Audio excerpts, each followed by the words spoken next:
The most recent one is a really good single website on infrared spectroscopy, but I've added some mass spec stuff. If we get through infrared today, we already know a certain amount about infrared. Then we get to a point where I can just give you spectral data. I can give you NMR, I can give you carbon NMR, I can give you mass spec, and I can give you infrared with no other information at all.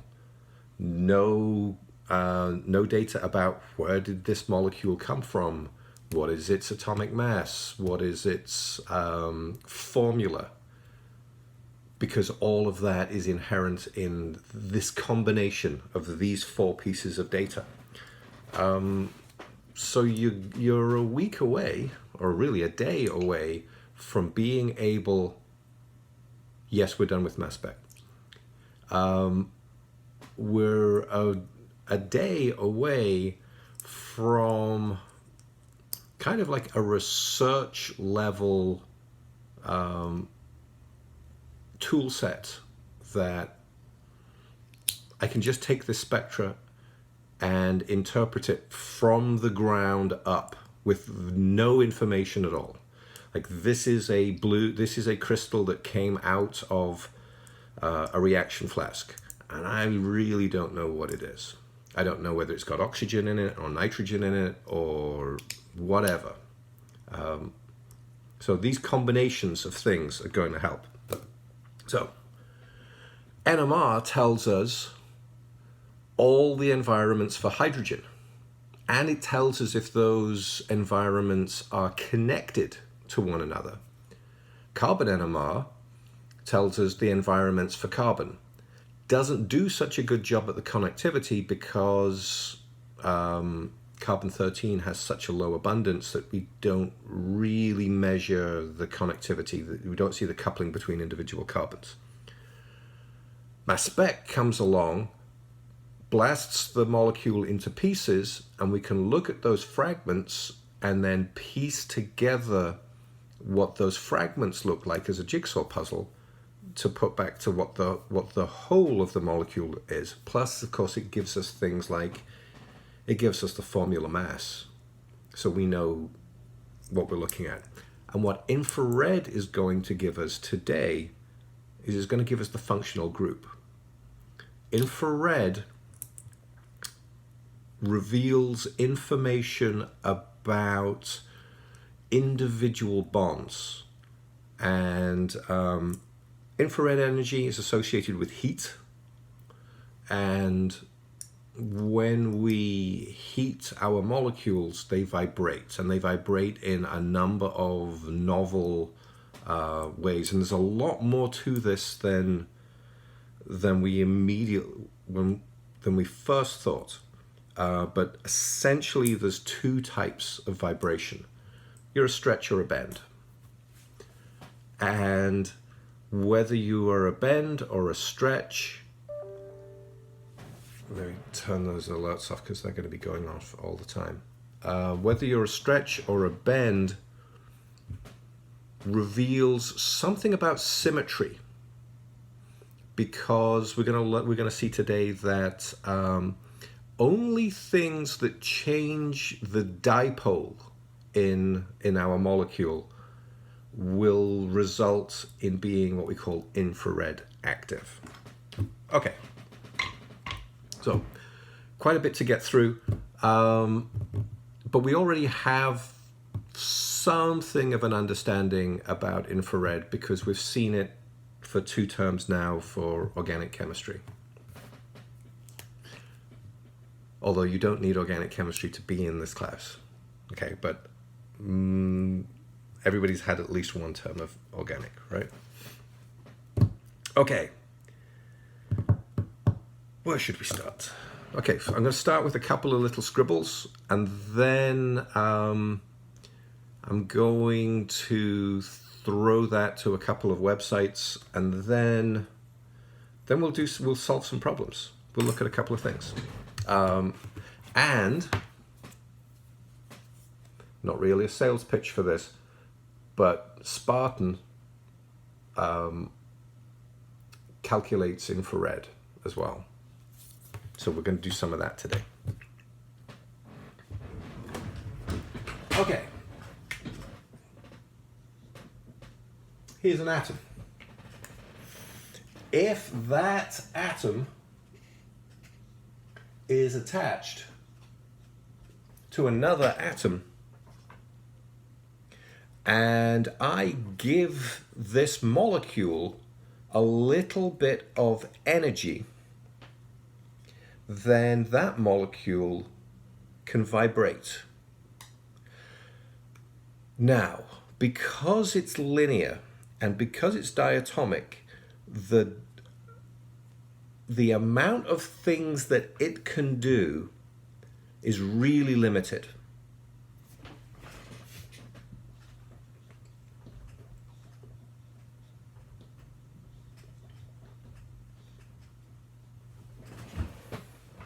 It can do that. Those two atoms can pull apart and go back in again, and pull apart and come back in again. This is a stretch.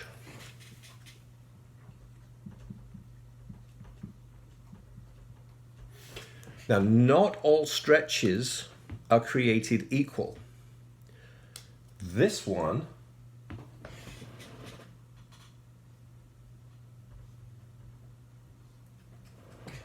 goes right down the middle of that bond.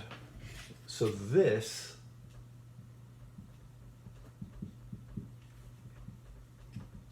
is a symmetrical stretch. And if these two molecules were the same as each other, if those two atoms in the molecule were the same as each other, let's say that they were both hydrogens, excuse me, then that stretch, that symmetrical stretch, would be invisible to the infrared detection. So we're going to set up an instrument. We're going to throw some infrared energy at our molecule. We're going to watch that molecule absorb some of that infrared energy. And if the mode of vibration that the molecule is undergoing changes the dipole in the molecule, then it can be detected. If it does not change the dipole, then this doesn't get detected by our infrared detector.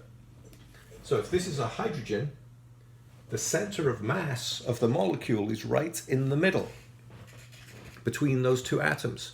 And if I pull them out, then the center of mass of that molecule is still in the middle. And if I squeeze them in, the center of mass is still in the middle. So doing this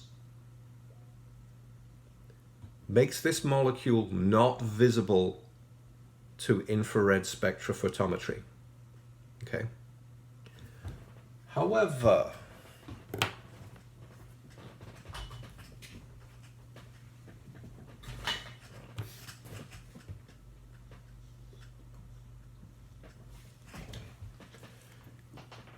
if this diatomic molecule is now two different atoms, go ahead, Matt. Are you recording this one? Yes. Okay. Two ways. I just switched on the collaborate record, but I'm recording on my other trusty little iPhone that we upload to YouTube regularly. Anyway. Are you all able to see the collaborate videos? Are you going back and looking at those? I personally haven't checked yet, but I know I'm going to be looking for this. Because Blackboard Collaborate tells me that it's recording all of these sessions.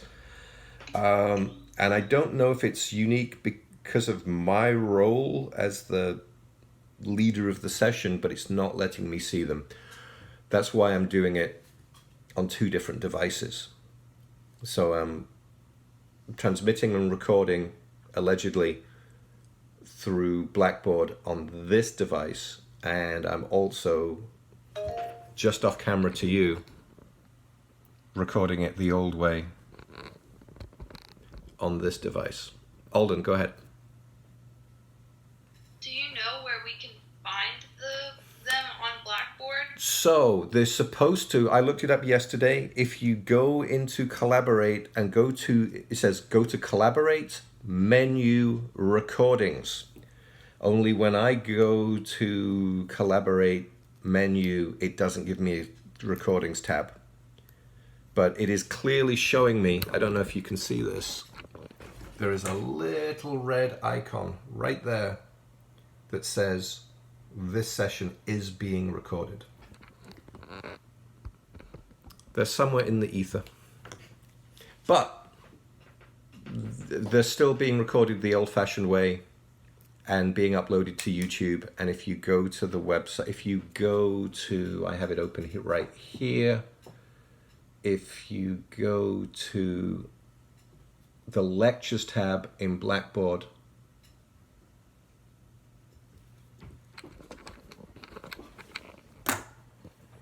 this is from Tuesday. Okay, still recording them the old way.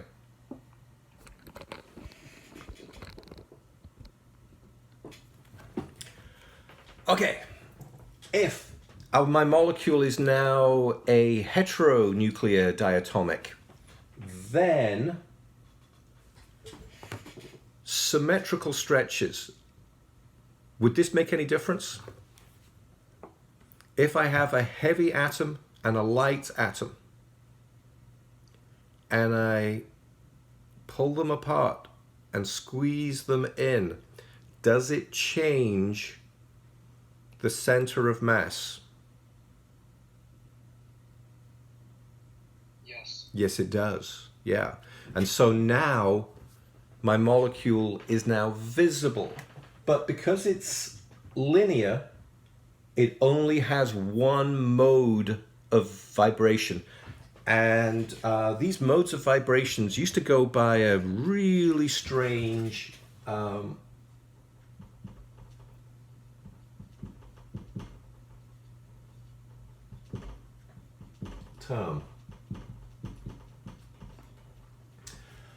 They're called degrees of freedom. And a linear molecule only has 1 degree of freedom. It means it only has this one vibrational mode, and that is a stretch. And a stretch is given symbol nu, like a V with the flourish. It's the Greek letter. Okay.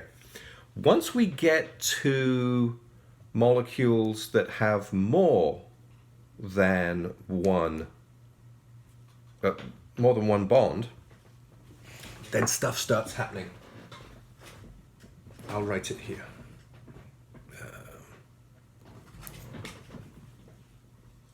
If I had an atom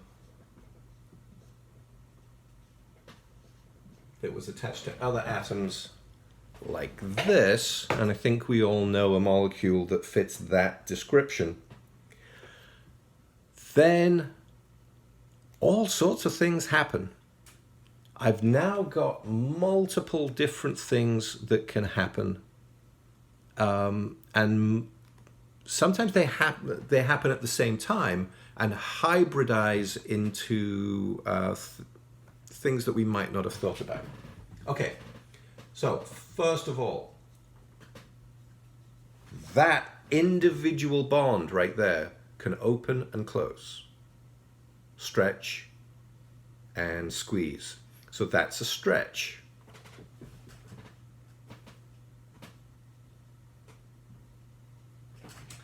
This one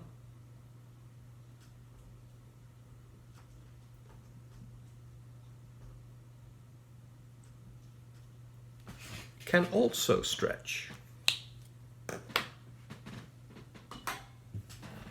Okay? Now let's think for a second about what's going on here, and I'll do some hand waving, but ultimately we're going to need diagrams for this, and I've got a couple of computer models that I found on Wikipedia, of all places. Wikipedia actually did a decent job at this. Alden, go ahead. So I'm wondering, now that you drew the atom on the right to be larger than the one on the left, is this an asymmetrical stretch? We're going to do both. On the other diagram. Oh, that one? Yeah. Mm-hmm. Yeah, so a symmetrical stretch.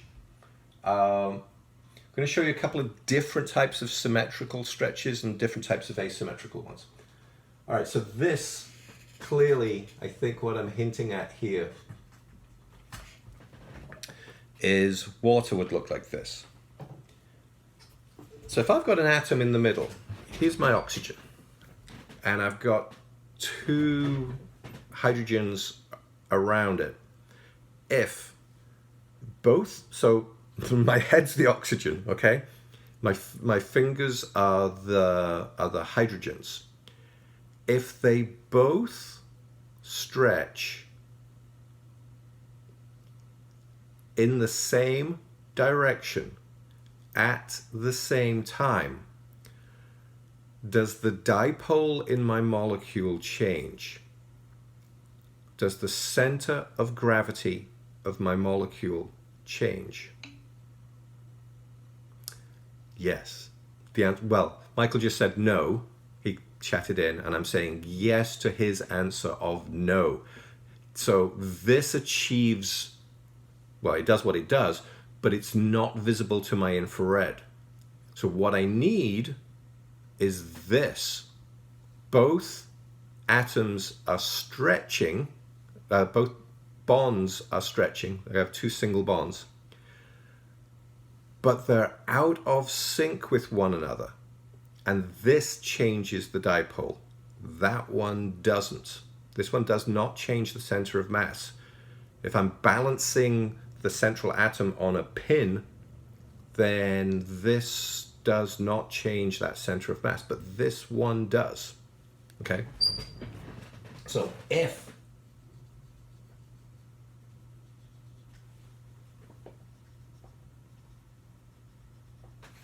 that is my mode of operation with the dark arrow, this one's coming out and that one's going in. Now I have an infrared active band. Michael. So you say it doesn't change the center of mass when it stretches like symmetrically? Yeah. Are you just referring to changing of that center of mass on the horizontal axis? Because if it goes, both of them would go down more, doesn't the center of mass also go down? Does that make sense? Yeah, I know what you're saying. So if I took a pin, a long pin, and I managed to balance a ball on that pin, and I suspended two weights from it, that pin, that ball might balance on that pin. If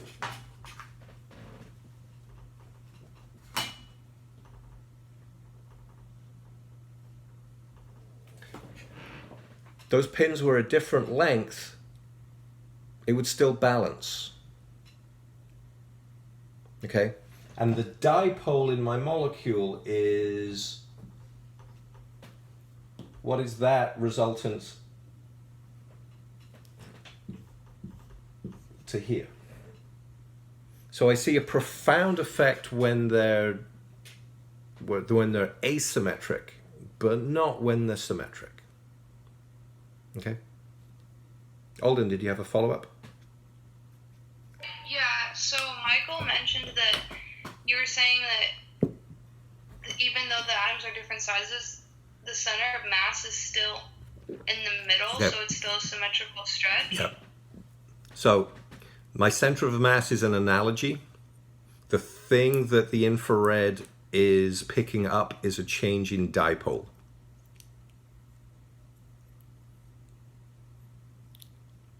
Okay, that makes sense. So there really isn't a center. There isn't like a center of mass that we're really focusing on. No. The infrared No, is focusing more on the dipole. The center of mass was an analogy. I was hoping that people would understand what that meant before they'd have to remember that combinations of polar bonds don't necessarily make a dipole, and I'll come back to that in just a second. All right, Matthew. Okay, I just kind of want to ask like a really dumb question. So it's more so the infrared picks up how strongly the two molecules stretch away from the middle molecule. That's what. Like, There is a definite detection limit to a strength of vibration as well, and we're going to be able to see that some things are weak and that some things are really, really profoundly strong also. We pick that up in frequency. We also pick it up in the absolute amount of the signal itself, although that isn't necessarily indicative of what exactly is going on in the molecule. And when we show you a few more, hopefully what I said, because that was kind of vague, hopefully what I'm trying to say is will make a little bit more sense. okay. All right, the other thing that we can do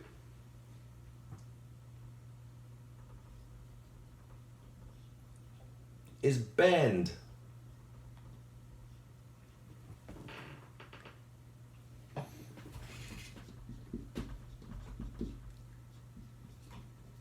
Stretches are given symbol nu, and bends are given symbol delta. And when we actually look at the instrument and how the spectrum comes out at the end, bends tend to be weaker. They can be high in frequency, but they tend to be weaker, smaller signals than stretches. The most dominant stretches in the infrared are multiple bonds to carbon. If a carbon is multiply bonded to something, especially like a nitrogen or an oxygen, that's a great big thumb that's on the spectrum. You see lots of the little wiggly lines and then a great big line. That's a double bond to something or other. So these are bends, and there are bending modes that are different from one another. So if my molecule involves a bend that does that, do you think that changes the dipole in the molecule? If that bond is polar and that bond is polar, and I squeeze the angle, do you think that changes the dipole in the molecule?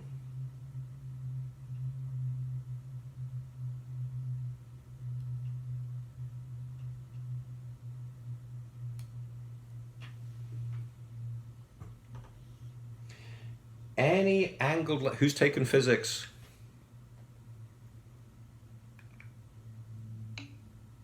Okay. Any angled line, and this dipole we can think of as a line of force, right? Because the electrons are attracted in this direction.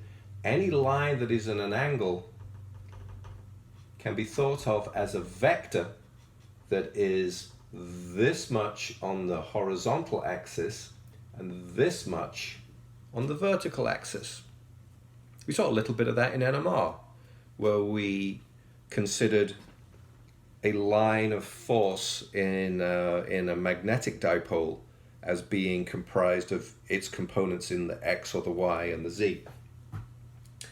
So if I change the angle from that angle to this angle, well, I haven't changed that vector, but I have diminished this one. So bending changes the dipole in the molecule. Do you think there's more? How many different types of bending can you think of? Either with your fingers or with a pencil and a piece of paper. Kind of figure out how many. I've got three atoms in my molecule. How many combinations of stretching and bending do you think I can summon up? Have a think.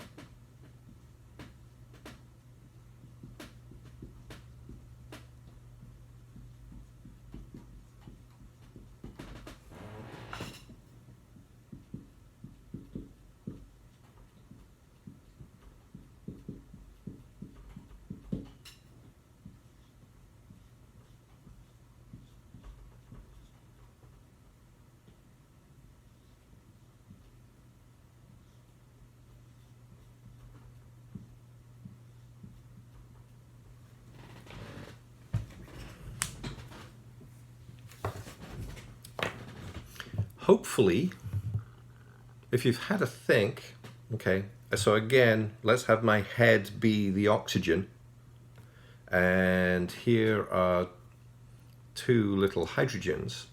If I'm going to bend them, I can do this, where they're both bending at the same time, in the same direction, with the same period, with the same frequency.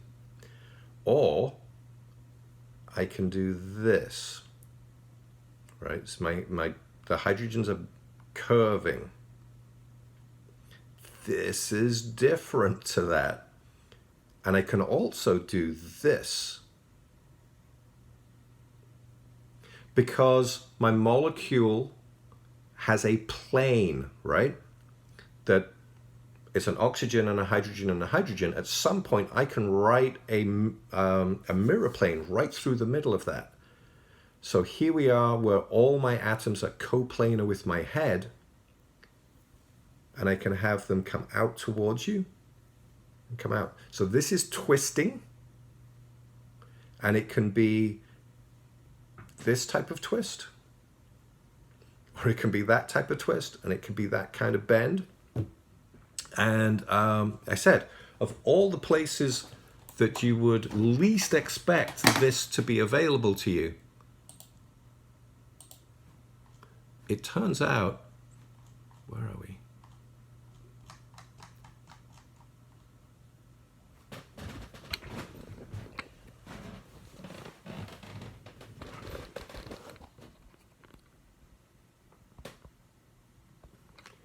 Wikipedia, of all places,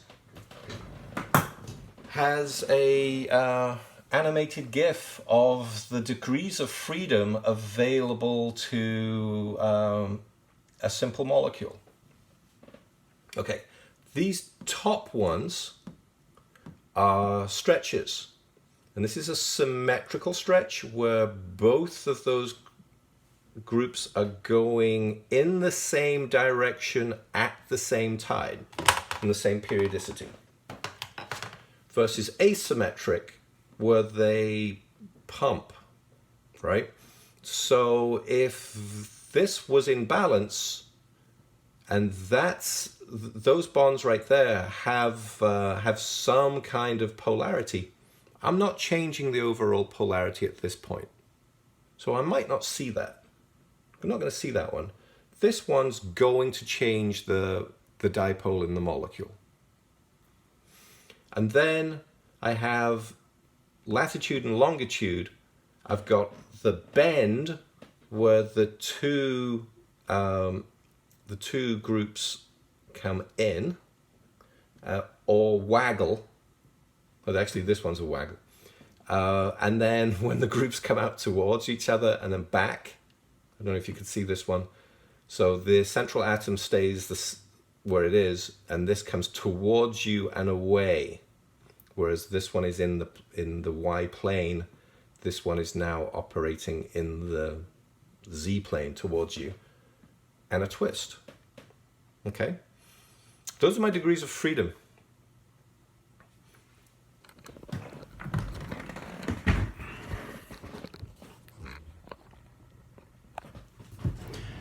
If I look at another simple triatomic molecule, so if I went from water to carbon dioxide, see something slightly different. Here, I have a dipole, and I have a dipole. This molecule has two polar bonds, but because they are completely equal and opposite to each other, this molecule has no net dipole. Matthew, go ahead. Never mind. I just the phone was in the view of the screen, you can see, but it's gone. So I have a polar bond to the left, polar bond to the right, but because they cancel each other out, this molecule itself is not polar. Which brings up an interesting thing. You all heard about greenhouse gases? Yeah. What is it that we're worried about with greenhouse gases? What's the issue? Yeah. So the thing with greenhouse gases is there's a concern that they trap the infrared energy from the sun and increase the temperature close to the planet. But carbon dioxide, which is that's the one that everybody harps on about, that molecule is non-polar. And non-polar molecules, right? So there is no dipole here. And if you don't have a dipole, how do you expect me to be infrared active?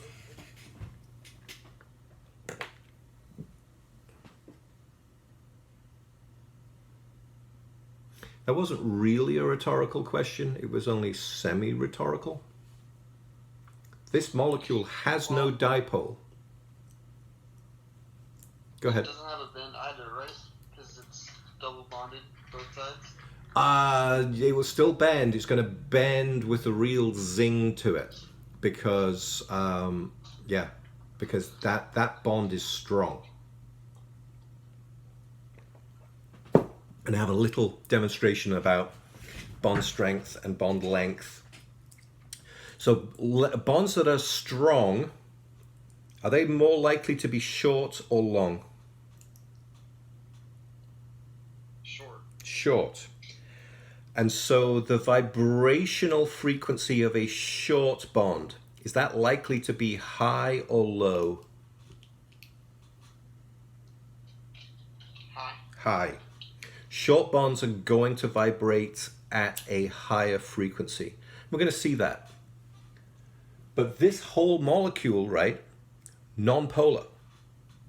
And there's be prepared at some point for some kind of somebody who's seen 5 minutes of television to come at you. You're a scientist. How can you tell me that carbon dioxide is a greenhouse gas? It's non-polar. You have to have a dipole. You have to have a movable dipole. Actually, we say polarizable. There you go. I've just thought of a word that we haven't seen, that I haven't written down. If the molecule is polarizable, if I can change its dipole, then it's infrared active. Carbon dioxide is a big concern as a greenhouse gas, meaning it absorbs infrared energy, traps that energy in the atmosphere, and might be changing the environment close to the Earth. But it has no dipole.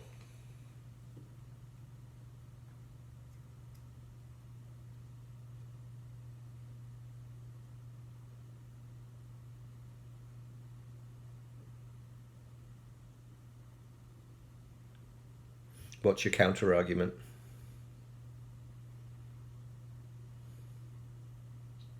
Well, everyone says it's carbon dioxide, so. So just because everyone else says so. It has no dipole while it's static. Right? If all the bonds are equal, then it all balances out. And a symmetric stretch achieves nothing. Pulling those oxygens out and then putting them back in again does not change the dipole in this molecule. Okay? There's no polarizability here. But what if the mode was different? What if the mode was one of those shuffles? What if it's an asymmetric stretch? Does that change the dipole of the molecule? Yes, it does. So, if my mode of vibration was that when this one goes left, that one also goes left, now I have a polarizable molecule. Okay. Ultimately, we're going to do some demonstrations. Let's look and talk a little bit about frequencies. There is a thing. I had to do this when I was an undergraduate, and I don't see why you shouldn't have to do it while you're an undergraduate. Here we go.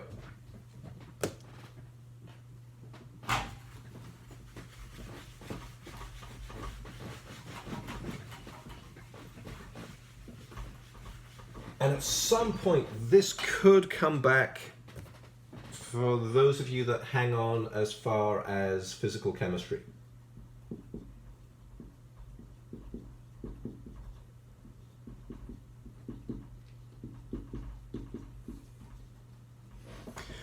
How many modes of vibration is a molecule capable of sustaining? So, degrees of freedom is a way of saying available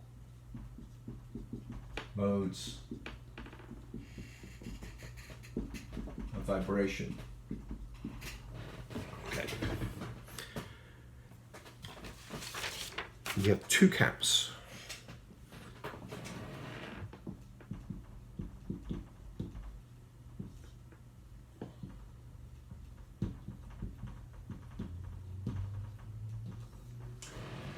If a molecule is linear or if a molecule is non-linear, the arithmetic used to figure out how many modes of vibration are available is ever so slightly different. If you are linear, the number of degrees of freedom is 3n minus 5.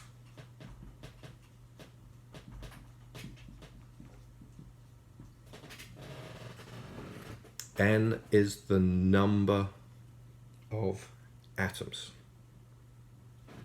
And if you are non-linear, the number of degrees of freedom is 3n minus 6. Okay. I remember as an undergraduate when this came up thinking, I don't particularly like this. I kind of sort of vaguely remember us having to figure out what each of those individual modes might be. I'm not going to go there with you. Just know there's a difference. And know that there is such a thing as a degree of freedom, and what that means, it's a mode of vibration. Okay, got a little toy. What should I stand this up on? I'm going to get a stack of books.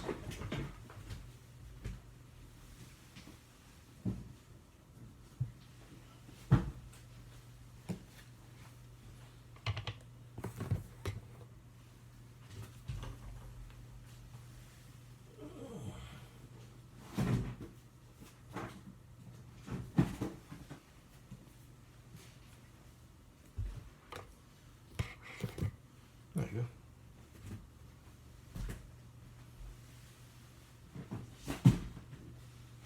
Almost there.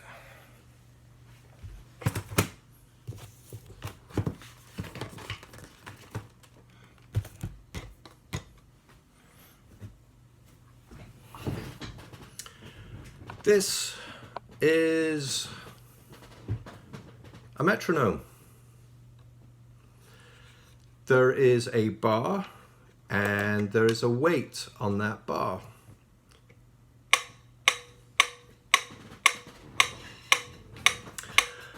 And it acts like a pendulum. This is a simple exercise in physics that the position of the weight determines the periodicity of the click. If I have an atom, a central atom, and it is attached to another atom that is involved in a bend, this could be the analogy of a bend, and the length of the bond is this big, this is the periodicity of my bending frequency. What happens if I make the bond longer?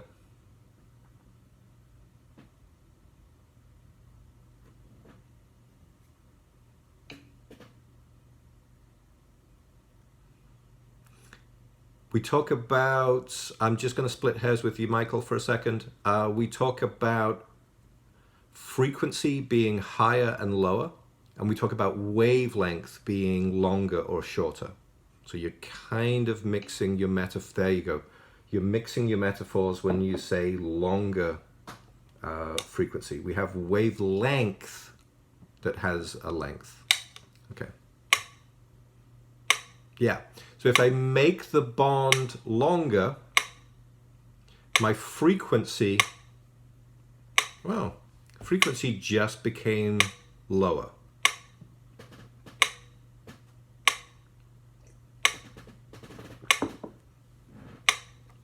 Here's something else that's a fundamental piece of physics.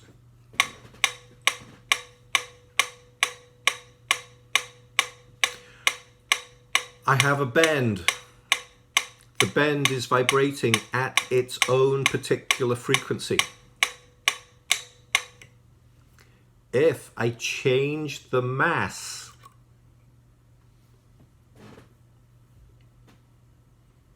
of the atom, what happens to the frequency?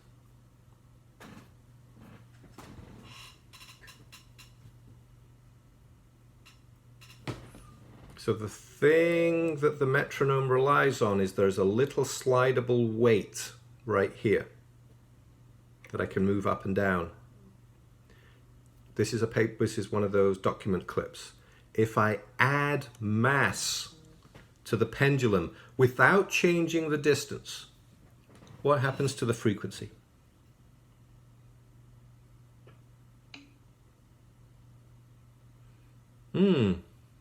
Okay. Well, as I see it, there could only be three possible answers. It either stays the same, or the frequency gets lower, or the frequency gets higher. Let's look. So remind ourselves, this is without the clip.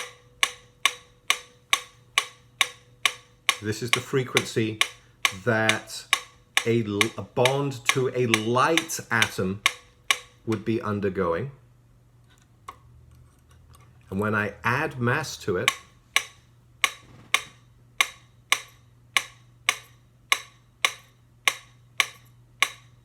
what happened? Yeah, move to a lower frequency, which is useful for us because we can do silly little experiments where we can go in and probe an individual bond's frequency. So if I had a molecule like HCl, diatomic, so only one kind of thing going on, they're only going to be looking at the stretch. If I changed the isotope of hydrogen that I used, that would have a profound difference. That would have a profound effect on what the stretching in this molecule looks like. And if you have a molecule larger than this, if you have a molecule and it has exchangeable hydrogens, which you can find, hydrogens are exchangeable if they're attached to something that is electronegative. If I have a molecule that has exchangeable hydrogens, and I wanted to probe what's going on at a reaction center or whatever, I could exchange some hydrogens for some deuteriums by maybe washing it with deuterium oxide, heavy water. Exchange those and then look at what happens to the spectrum and see what we call an isotope shift. Okay, I'm going to run through some pictures on the internet, and we'll go from there.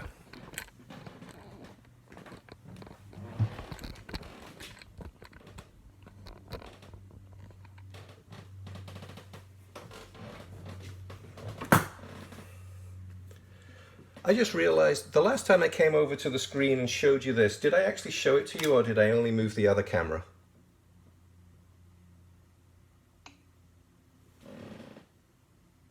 Oh. Well, that's kind of aggravating, isn't it? That's what happens when you work with two sets of cameras. So, to rehash, here are the modes that you didn't see earlier on when I was pointing at a screen that you couldn't see. This is why you all need to shout, hey, you're doing it wrong. Okay, these are stretches. If you're in this column, you're symmetric. If you're in that column, you're asymmetric. This is a symmetrical stretch right there. This is an asymmetric stretch. The symmetrical stretch does not change the dipole of the molecule at this position, right? But this one does. And then this is a bend, and that is a bend. This bend is symmetrical. It's like the action of some shears or some scissors. But this one is asymmetric, a rock. Here at the bottom, these are representations that come closer to you and then further away. And we call that waggling or wagging, where it comes towards you. And then this is a twist, where it's asymmetric. It does that. Okay. All right, so my apologies for... Oh, I just lost a camera. Hold on. Where are you? Okay. I just accidentally switched the whole thing off. So I have to prop you up. Okay. I'm going to run through a couple of things.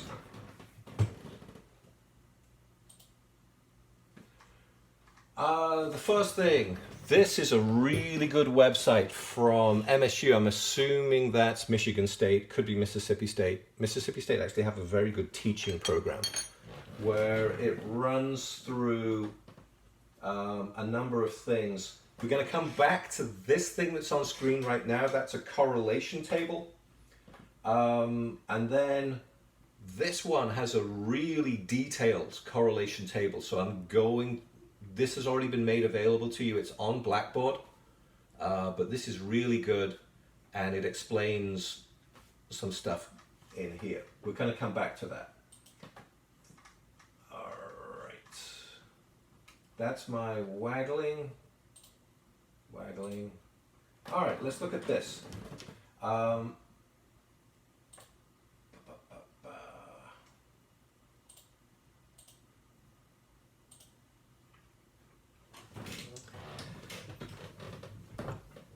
did an image search for infrared spectrophotometer, and they're pretty much anonymous boxes, usually with the computer attached to them. That's the one that we've got in our lab in 320. What's the number of that room? 334? 234. We've got this one. But they all pretty much look like this. It's a box with a space for you to put a sample. I'm going to talk about making a sample in just a minute. But one thing, I'm going to look at this.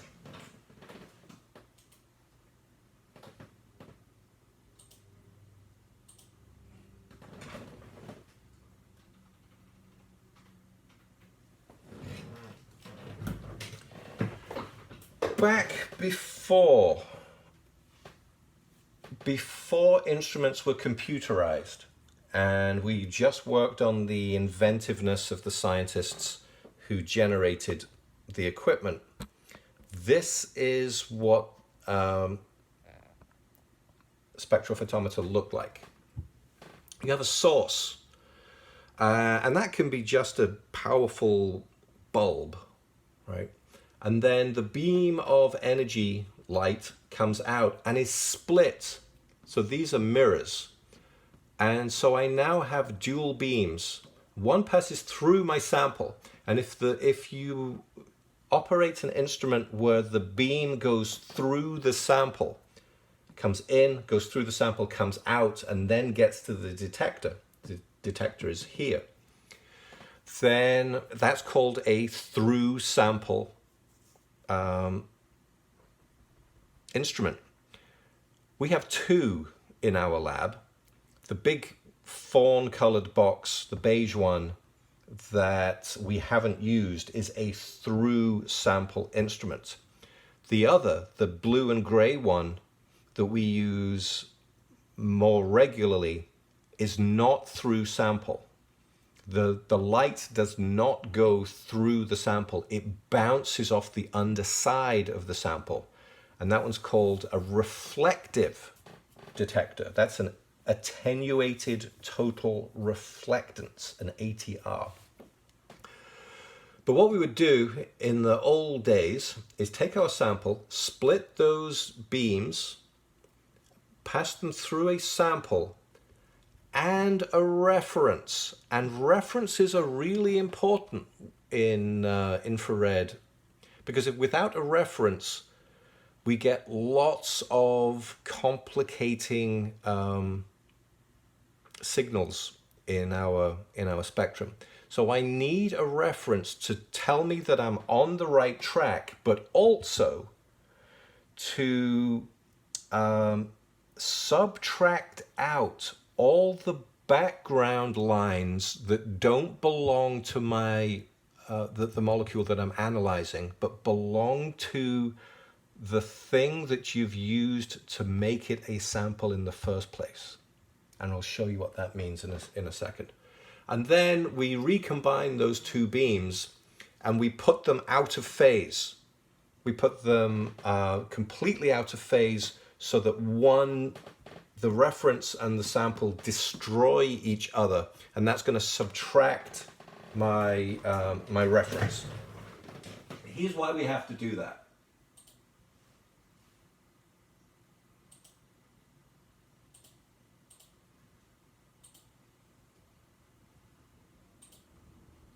Okay, so I found a couple of YouTube videos about how to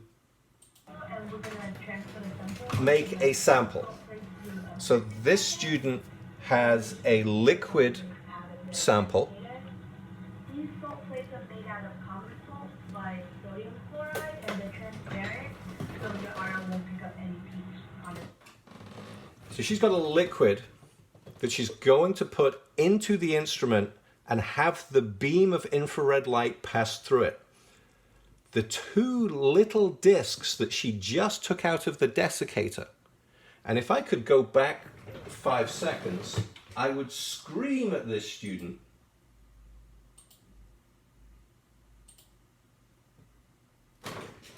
Right there. Can you see what her thumb is doing? Her thumb is on the plate. These look like glass. They're little round discs and they look like glass. They're made of salt. They're made of sodium chloride. And if you touch sodium chloride with your fingers, not particularly worried about the grease on your fingers because you can wipe that off, but the moisture on your fingers just started dissolving the salt. So these sodium chloride plates are kept in a desiccator. This is a little capsule that we keep moisture out. There's a drying agent in there somewhere, and we keep the salt plates dry. And for a student to pick them up and hold them in their hand, you would have me screaming across the room to you. We hold them by the edge, only by the edge. If you drop them, even from the smallest height onto the bench, they crack. And once they crack, they're no use to you. And if you touch them, they go cloudy, which then means you have to grind a layer of sodium chloride off these things to get them back up to being polished.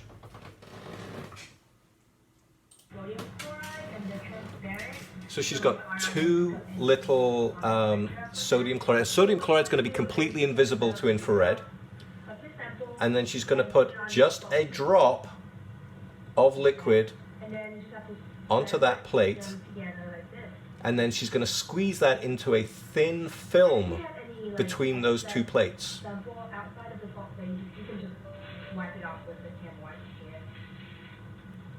Well, she has spillover because she added too much.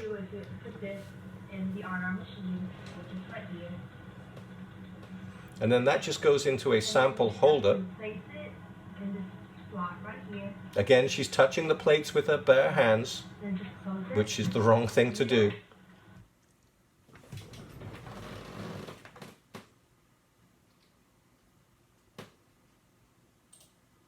Okay, here's another one.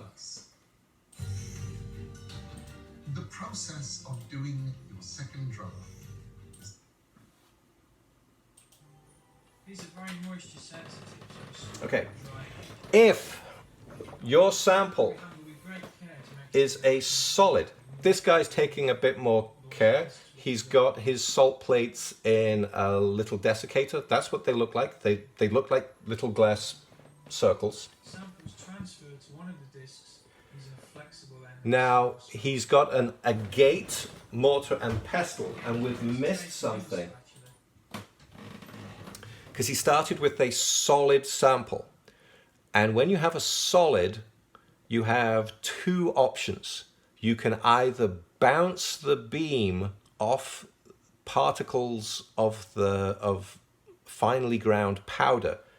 in what's called a diffuse reflectance. Those tend to be really crappy. You don't get a really good, nice spectrum out of those. Or you can turn them into something called a Nujol mull. So he's grinding his solid into a very, very fine powder. And then he's adding a tiny drop of paraffin. Paraffin is also called Nujol, Nujol. And he's going to make that into a paste.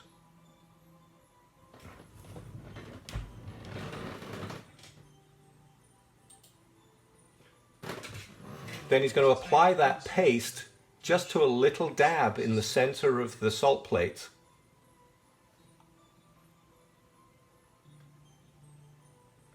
And then squeeze those two plates together to make a very thin film. There you go, that's all you need. And then that goes in the instrument. Now the previous student didn't have a sample holder, she just put them directly into the spectrophotometer. This one goes to a holder, it's just a metal plates that clamp down onto it. And then that goes into the instrument. Like this. At undergraduate level, the solution set, you can see that all plate holes are plates clamped together. Now if you have a liquid, the other thing that you can use is a solution cell. And this is two pieces of salt very, very close together with a tiny gap between them. And you syringe in your liquid and it sits between those two plates.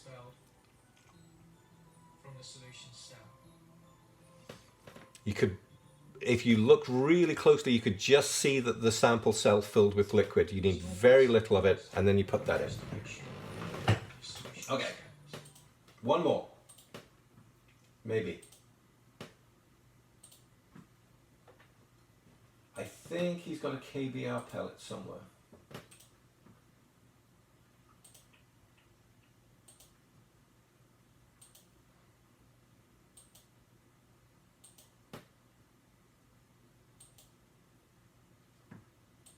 But they all have the same principle of simply holding the sample tightly in place, ready for when it goes into the IR spectrometer. Another way to prepare your sample for use in an IR spectrometer is to make a solution. Okay. So there is another method. I thought I had a video for it. Apparently I might not. Where you take a solid and you grind it with potassium bromide, and then the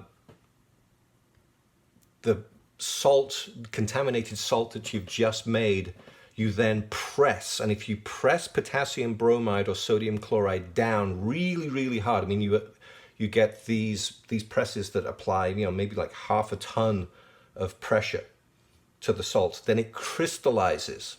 And because KBr and sodium chloride are invisible to infrared, you put that little pellet that you've just made into the machine, into the instrument, and it reads the spectrum from there. Okay. So we are out of time, and we didn't really get to interpretation. One of the things going on right there under that sample preparation method is if you add paraffin, paraffin's lots of carbons and hydrogens. So you're going to be able to see, that will show up in your spectrum. And that's why you need to take a background. And with a computerized instrument, you take just the Nujol, the paraffin on its own, and then you have the computer remove that from your spectrum. Or in the old days, we would run two samples side by side in parallel, one was your sample, and then the other one was the reference with just the nugel in it, so that the instrument would subtract it. Okay, we have a little bit more work to do then. We didn't get around to looking at Spartan, but in Spartan, what you can do, if you have it, that's great. If not, we'll do it in the next class, is you can go ahead and make a molecule. Here's a molecule of water. And then we can look at the modes of vibration that are available to us and where they show up in the spectrum. So right here at 3700, I have my asymmetric stretch, and it shows up at the bottom of the screen right there. That's what the spectrum looks like. The other mode of vibration that I get to see is a bend. All right, more on interpretation next week. Okay, can't keep you any longer. Michael. I have a question. Yeah. Have you posted the submission link for the multiple spectra lab yet? I'll do it right now. Okay, cool. Post I link. have that lab. I want to turn it in. That's good. Yeah, there's a few things that I have to do that I'm delinquent on.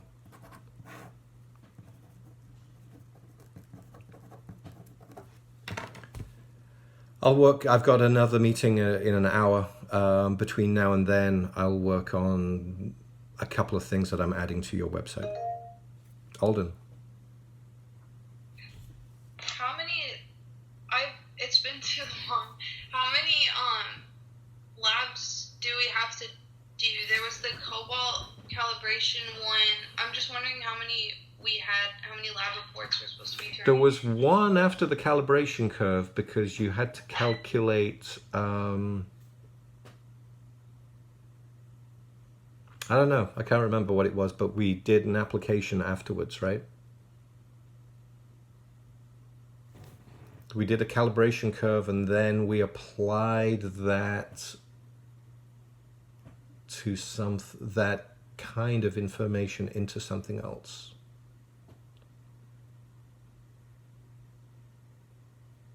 I honestly don't remember. No.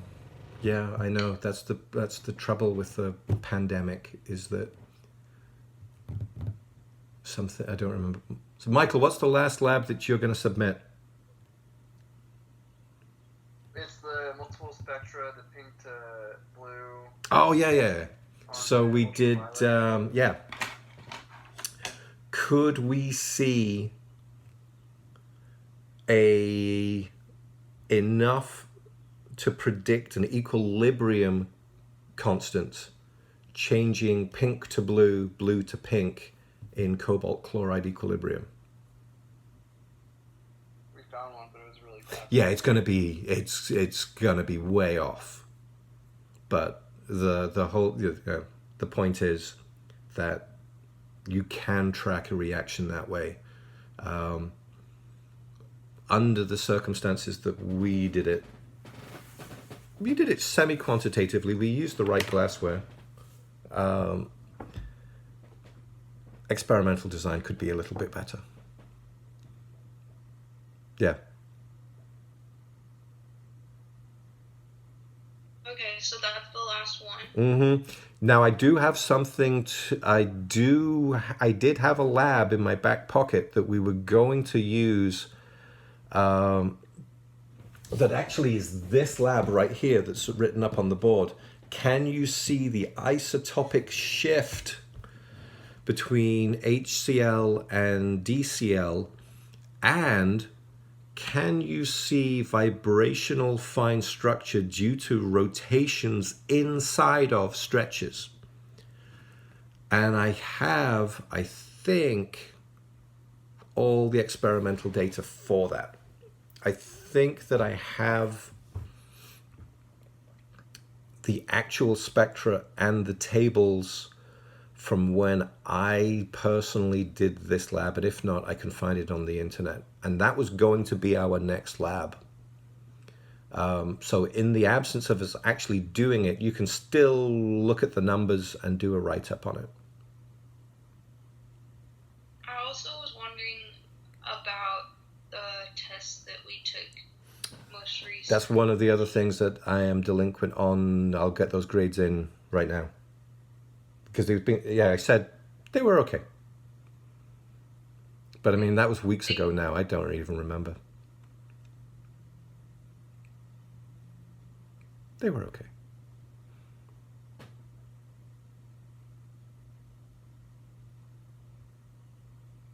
All right, see you tomorrow. Alden, do you normally have a Thursday appointment at 1 p.m. with me?